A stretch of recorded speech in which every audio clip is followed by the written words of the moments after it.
ደስ ከሚላቸው ጋር ደስ ይበላችሁ፣ ከሚያለቅሱም ጋር አልቅሱ። የቅዱስ ጳውሎስ መልእክት ወደ ሮሜ ሰዎች ምዕራፍ 12 ከቁጥር 15።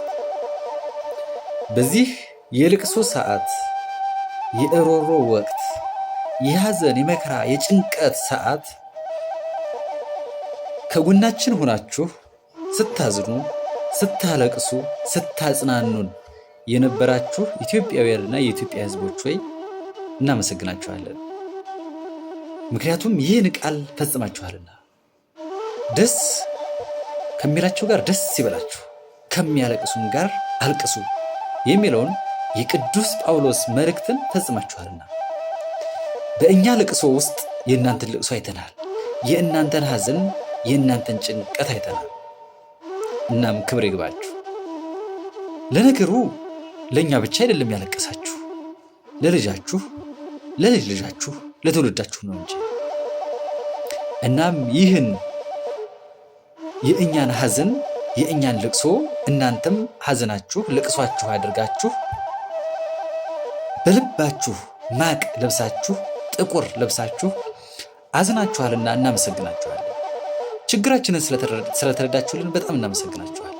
በልቅሷችን በሐዘናችን ወቅትም አብራችሁ ሐዘናችንን እንደተጋራችሁ በደስታችን በሳቃችን ወቅት ደግሞ አብራችሁን እንደምትጋሩን ተስፋ አለኝ። ምክንያቱም ኢትዮጵያ ኢትዮጵያዊነትን ነብር ዝንጉርጉርነቱን አይቀይርምና ነው ነገሩ።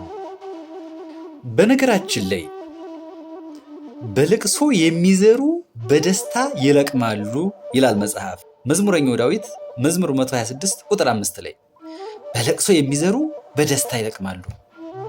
አልቅሰናል፣ አዝነናል፣ ተክዘናል። ውስጣችን በስሜት ተሰብሯል፣ ቅስማችን እንክት ብሏል።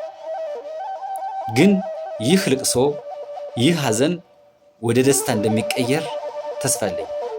የእግዚአብሔር ቃል ይፈጸም ዘንድ ግድ ስለሆነ። ስለዚህ በልቅሶ የዘራችሁ የጤና ባለሙያዎች፣ ኢትዮጵያውያንና የኢትዮጵያ ሕዝቦች ሆይ በደስታ ትለቅማላችሁና እንኳን ደስ ያላችሁ፣ እንኳን ደስ ያለን። ይህ ቃል አሁን ባይፈጸም ከተወሰነ ጊዜ በኋላ ይፈጸማል። ቃሌ ከሚያልፍ ሰማይና ምድር ቢያልፍ ይሻላል ብሏልና ጌታ በወንጌሉ። እናም ያዘናችሁ ወገኖች በዚህ ቃል እየተጽናናችሁ እንድትኖሩ ምክሬን እለግሳችኋለሁ። በሌላ ቪዲዮ እስክንገናኝ ደህና ሰንብቱ። አሜን።